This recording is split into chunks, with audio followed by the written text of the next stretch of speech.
Next, we have people development.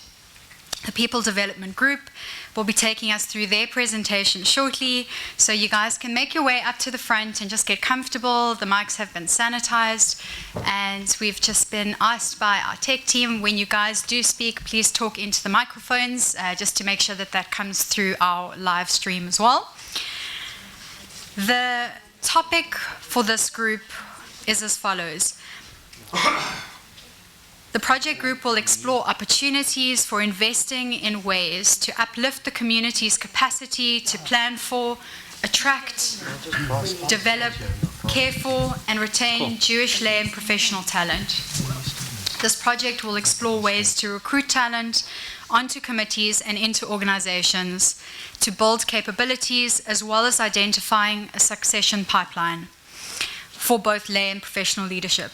The project team will discover innovative ways to attract skills, develop people within their roles and for the next level, and investigate opportunities for bursaries and scholarships. Quite a mouthful, quite a challenging topic. I'm really excited to hear what you guys have put together, so take it away. Ooh, yeah. So this is what we look like without masks on. Can I just clarify that I love each and every one of these guys a lot. And I'm very, very happy that this was my group. And if we had more than 20 minutes, I would go into depth, but just want to, in case there's any doubt. So that was our brief, which is pretty broad and pretty dense, and took us a while to get into it. The first thing we did was to ask why this brief exists. What's the challenge that we're trying to overcome, or the problem that we're trying to solve? Before we did anything, we wanted to get to grips with that. And we know that we are there's less Jews, there's less money, but there's a greater and greater need, which means there's a greater need on the communities. So, but the organizations, great need on the organizations, but they're not having discussions about developing people. If the discussions are happening, they're happening reactively in bits and pieces, but on the whole, not happening at all. And so the one thing that doesn't exist is a unified, holistic strategy for people development. Sorry, I'm just trying to look over your shoulder, Rivka. So that was why this brief exists. The next thing we did was just to try to distill it, because it's so broad and so dense. And in one of our chats with Lara, who is our mentor, we spoke about do we want to go wide and shallow or narrow and deep? And I think we wanted to start off wide and shallow, but get narrow and deep. So the first thing we did was to try and distill this down to those 3 points. It's about attracting, developing, and retaining people. They're not obviously mutually exclusive, but it did help us to divide and conquer eventually. So our process, if you follow me from the top left, clockwise, all our research was qualitative, because we had conversations quite early on that we got a lot of very rich insights from one-on-one conversations or meetings with 5-6 people, and so we went with that. There was a lot of quantity as well, because in the end we did almost 50 of those conversations.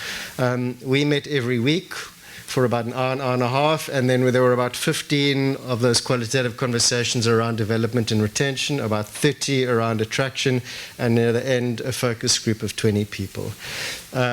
So I'm going to hand over to Rivka, who's going to talk about development and retention findings.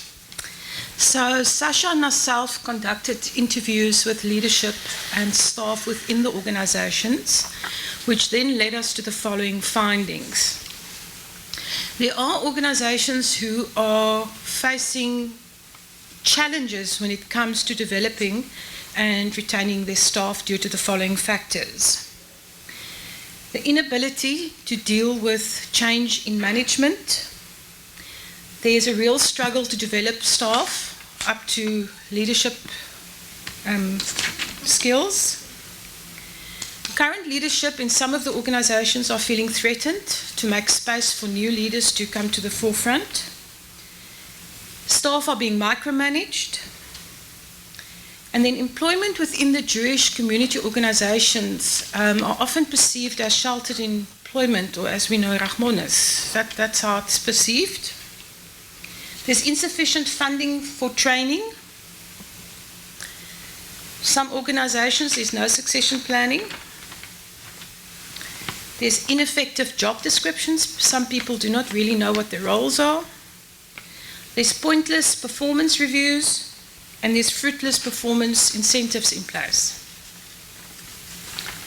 Then there are some of the organizations who actually have managed to successfully implement development and retention strategies due to the following.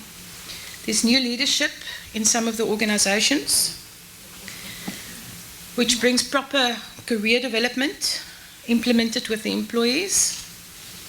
There are defined job descriptions in place. There's performance management when it comes to salary increases and bonuses, so it's not a one-size-fits-all. And then specifically interviews with staff indicated that some of them were about to resign in their roles at certain organizations, but they've stayed because now they feel valued and they feel recognized. Then we looked further into internships and also bursary schemes.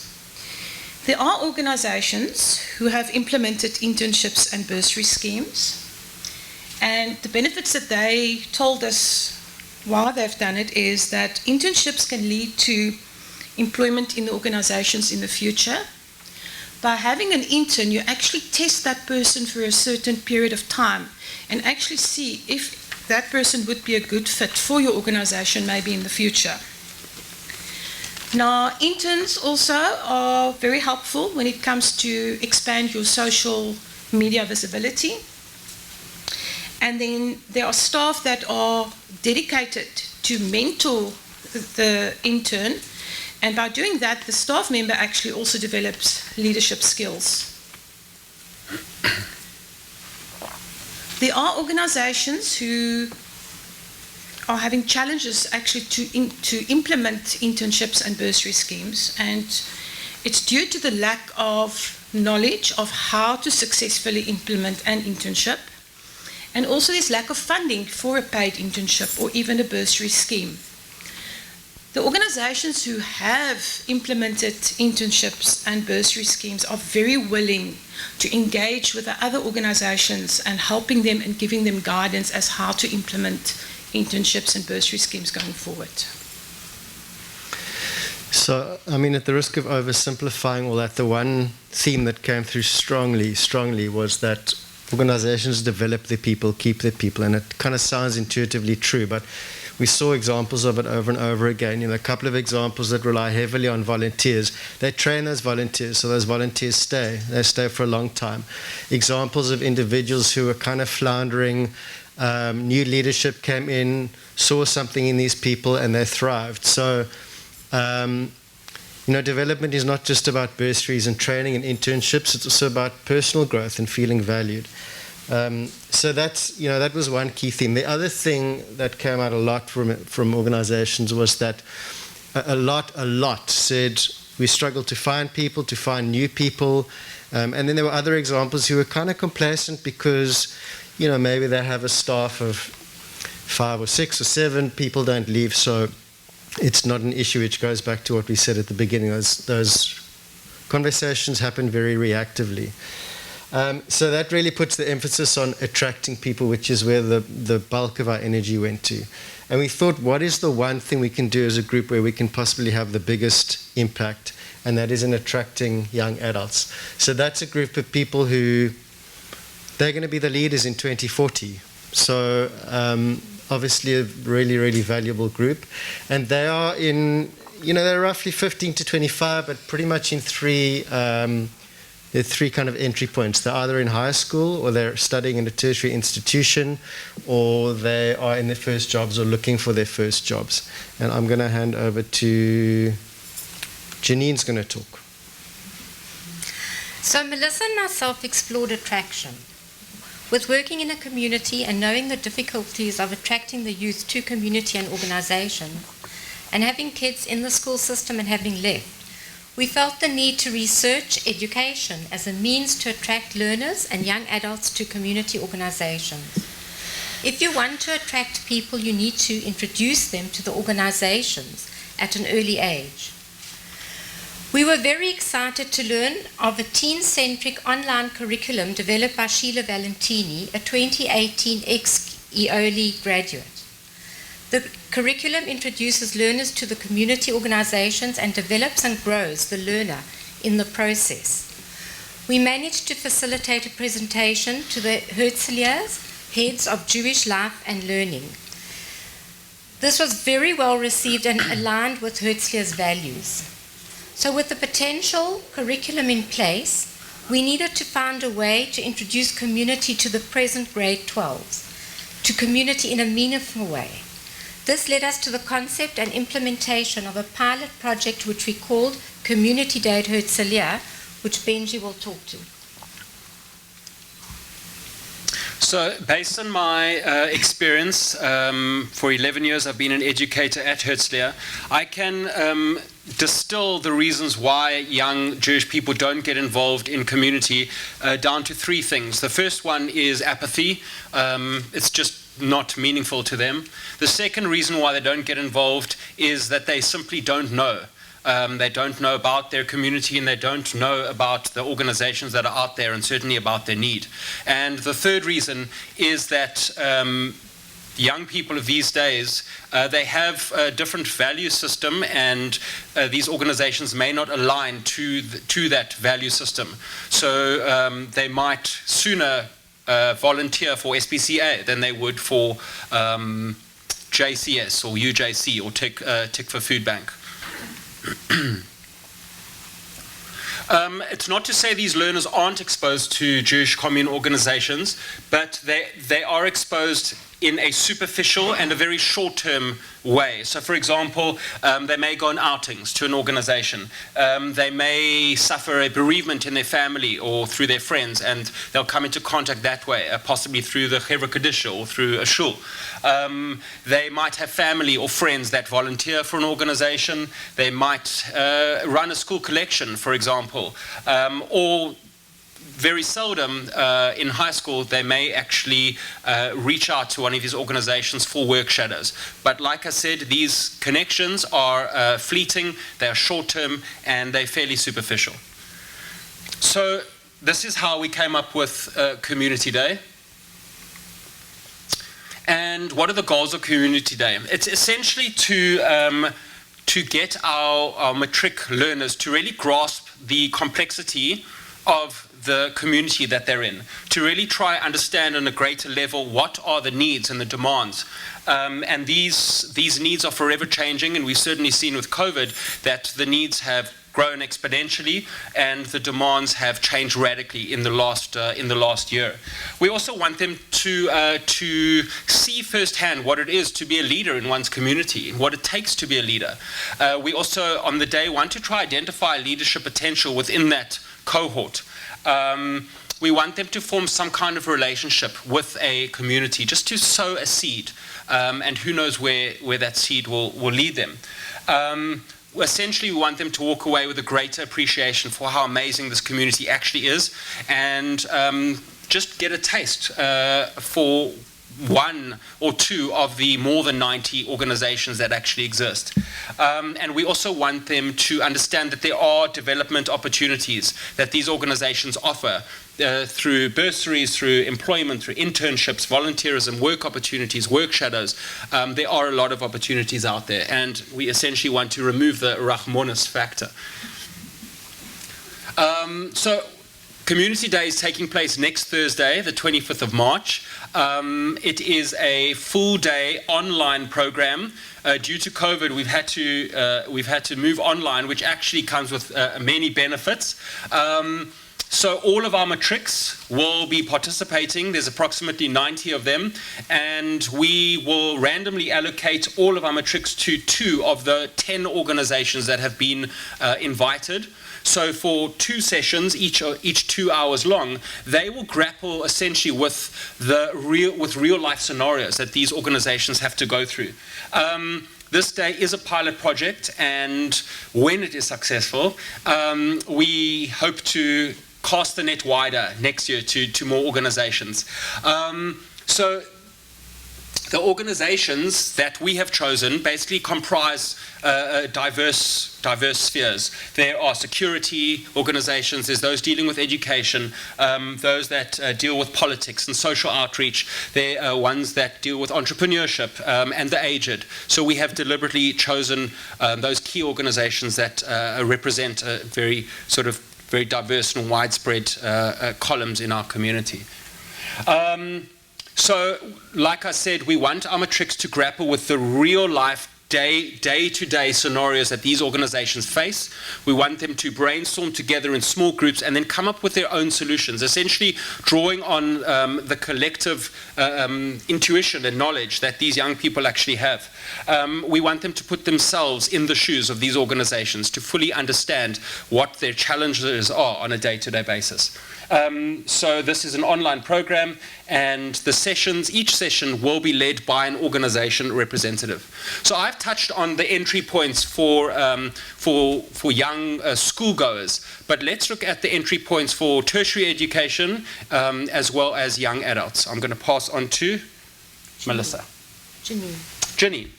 Our next entry point was young adults. We joined with the young leadership of the community, 12 youth leaders. Yes, we know this wasn't a new conversation, but we met them individually and in a personal capacity, young leaders of our future. We explored, reflected, and learned from their experiences.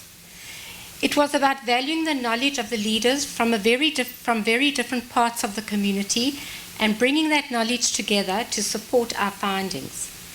Open and honest conversation in a non-judgmental space. By listening to their stories, their insights into the past and the present, and by analyzing the rich data, a common thread unfolded. That was education. Education was needed at school level to engage learners and build relationships with community organizations. Yes, they know Highlands House and maybe Glendale, and if they went to camp, they would know CSO. This validated for us that there was a need for a community-focused curriculum and a community day. Together we explored creating practical ideas to fuel change for the future. What transpired was a desire on their behalf to have a non-political, non-religious space to meet, socially and professionally, with the idea of attracting the non-affiliate. They were very passionate about this platform. We were very excited. We spoke to what they saw it could be like, how we could communicate the space, how this could attract young adults that had no connection to community. We immediately explored this platform, which Melissa will speak to. So leadership of young adult community organizations are very aware of the number of young Jewish adults who are either disconnected and unaffiliated, or those who are actually connected but do not feel a communal sense of belonging within the greater Jewish community structures.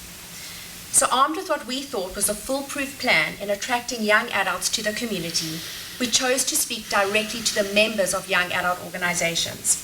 We wanted to propose what we thought was our brilliant plan of this neutral space and to present the concept of community to them in a way that had never been presented to them before. We took a similar tactic to Sheila Valentini's team-centric curriculum approach to frame the discussion around what's in it for them, what would attract them, and how can the community benefit them professionally. We wanted them to see that they have access to the most powerful communal network. They just need to know that they do, they need to show up, and they need to access it. We wanted them to see the value of the communal network and not just their professional network that exists outside of the community. But if they didn't understand the value of their own communal network, then how would they know the opportunities that exist within the community for them on both a professional and an educational level?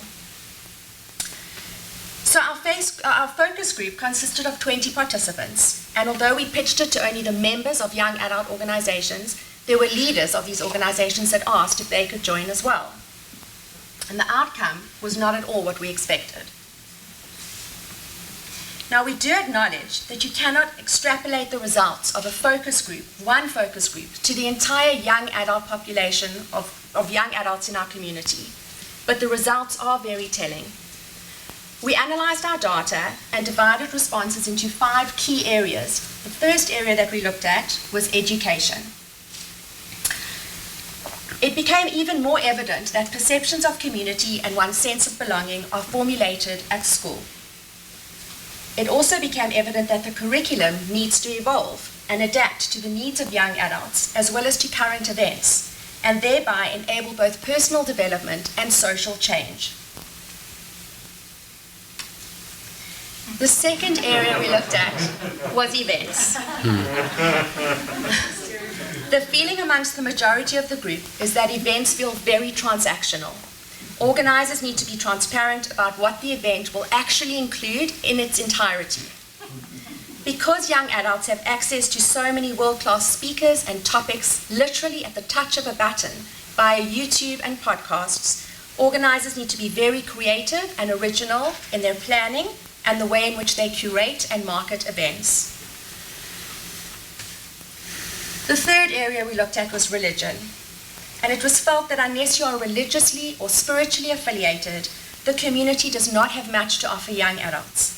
That is not until they start raising their own families.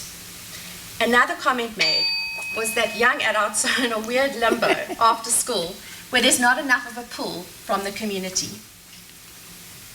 We then looked at youth movements. For decades, there's been banter between the different youth movements, especially when they recruit Chanigim for year-end camp. It's par for the course. It's how they get their numbers and it's how they all operate. However, from the discussions that we heard, it can also be very damaging. It perpetuates silos and it borders on othering those who belong to different youth movements. It is felt that if one is a member of one youth movement, you wouldn't necessarily go to an event hosted by another youth movement, as you wouldn't necessarily feel welcome. This is because of how the youth movements interact with each other, the language that they use to communicate with each other and about each other, especially in a school environment.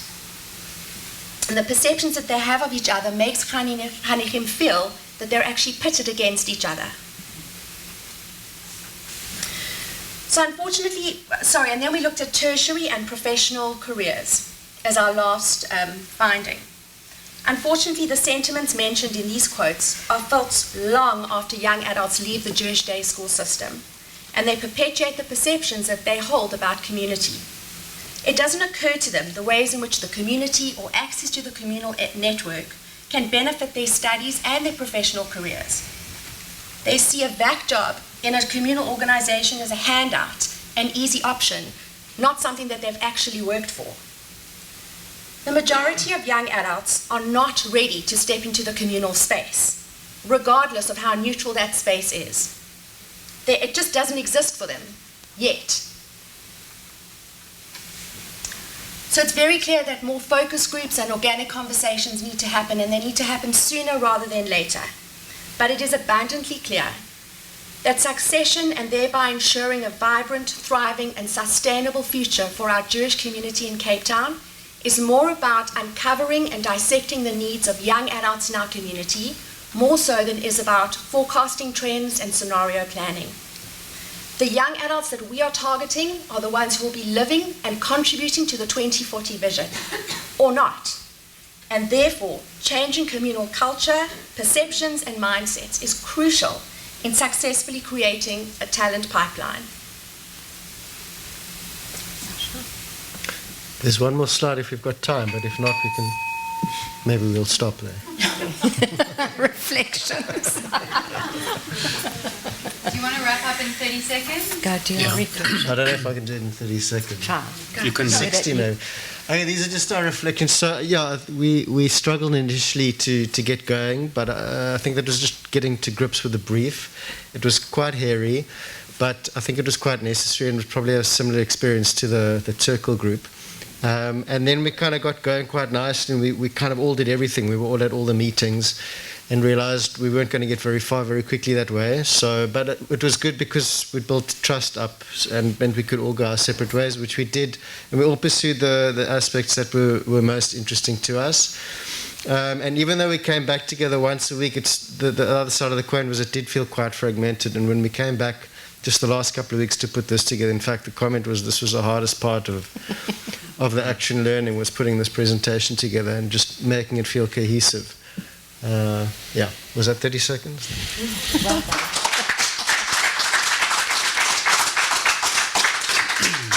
Thank you, guys. That was really fantastic. And I know how challenging this topic was. It's my universe, so I understand how complex it is. And just, I applaud you for the time and the energy and the effort that you put in, and the countless hours that were spent with many different individuals, many different organizations, and that you've come together to put this beautiful presentation together. So well done. All right, so with that, I'm going to invite Lara Friedman to get ready to share her insights with us and her feedback. Lara is also an ex-Cape Townian. She's the head of learning and innovation at the Social Enterprise Academy, and she comes to us live from Scotland. It's an absolute pleasure to have you with us this evening, Lara. Thank you very much. Can you hear me? Because I'm on some earphones at the moment. Yeah, okay, great.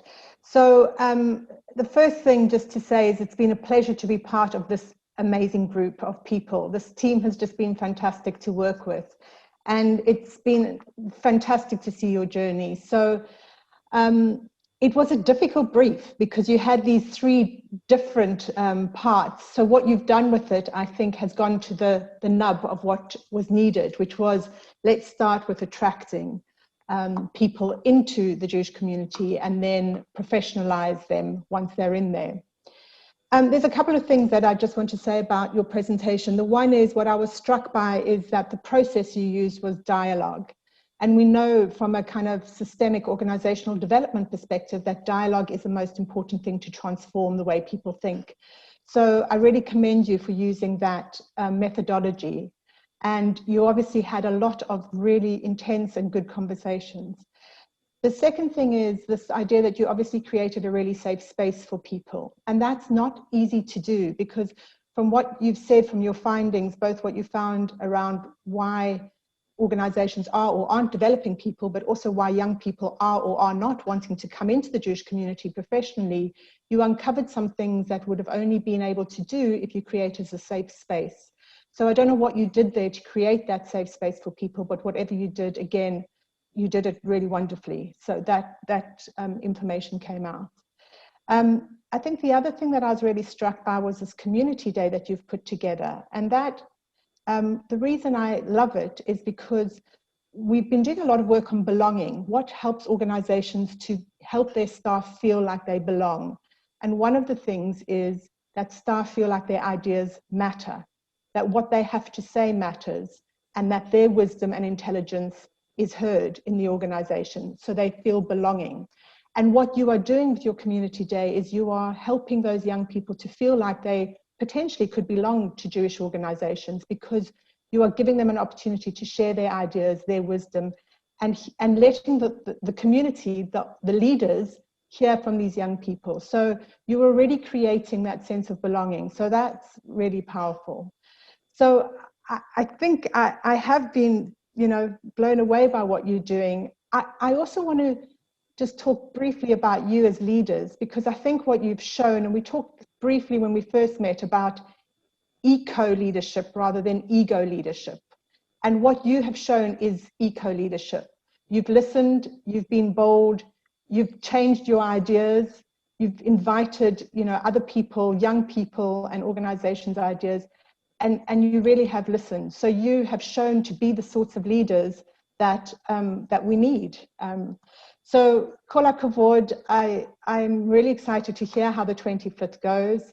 And I suppose I'm just left with a thought around how this links to the volunteering, because I think there's a lot of links with the first presentation that we heard, and also how you can use the day on the 25th to develop and grow those people in the organizations, the staff in the organizations that are going to be interacting with the young people. So the young people will get something, but as you said, hopefully the staff will also get something, and there's a both gain there. So yeah, I leave you with those thoughts. But yeah, it exceeded my expectations. So well done. Thank you so much, Lara, for those insightful words and the feedback to the group. It really is phenomenal. Would any of you like to comment or share anything from your side in response to Laura's insights? Okay. I think, it would have been nice to obviously divulge which organizations we spoke to and had conversations with, but that goes against a whole sort of philosophy of confidentiality.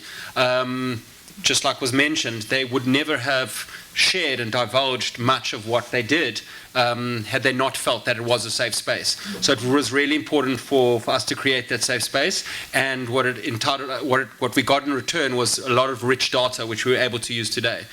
So we would have loved to give you the sort of the nuts and bolts of who said what and what, but that wasn't part of our brief and what we wanted to get at here. Absolutely, and I think that's an important point in terms of that psychological safety that you needed to create to really get to the nuts and bolts.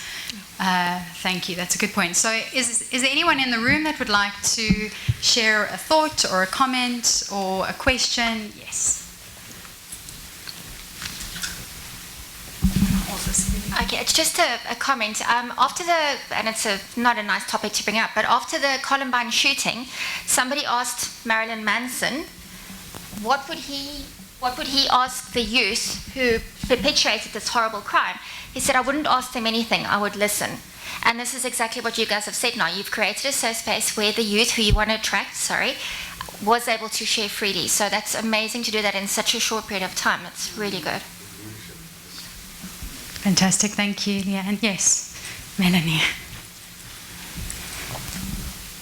I think you've executed the brief really, really well, and I think the results show that you really tapped into the minds of your audience, and hopefully positive things will come out of this. My question is aimed primarily at Benji, and it's really just a question of you being in the school system. Were you able to facilitate that community day quicker because you have the trust and the audience of your school leadership, rather than if someone outside of the organisation was coming in to try and do a community day so quickly? The short answer is a resounding yes. I was able to go straight to principals and vice principals. I was able to incorporate it into the life orientation curriculum. We were able to lock down a date and an entire day.